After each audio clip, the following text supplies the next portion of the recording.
This is Mike Pitts with TrailMax Trailers. Beside me is our T-16-T Deckover tilt trailer. This model comes on 8K torsion axles. This is equipped with our 20-foot tilt deck with a 4-foot stationary. Starting up front, standard hitch on this trailer is a 2 5/16 ball, but can be switched over to a pin-ally if you'd like. Standard grade 8 chains again. Single speed 12K jack.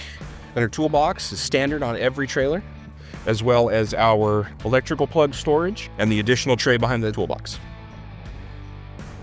You'll notice our standard number 2 rough cut fur, oiled top and bottom on this trailer.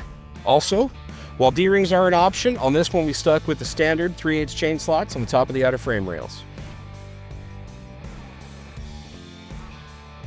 Standard on our T-16-T is our 8K Dexter oil bath axles.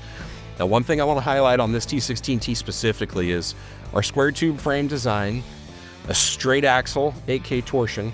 Compared to our competitors, this trailer sits 3 to 4 inches lower in deck height, vastly improving towability with and without the stationary deck. It is available in full tilt as well.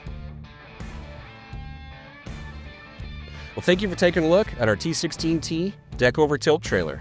Contact your local dealer for details or visit trailmax.com, and we're happy to put you in touch. Thank you, and we'll see you soon.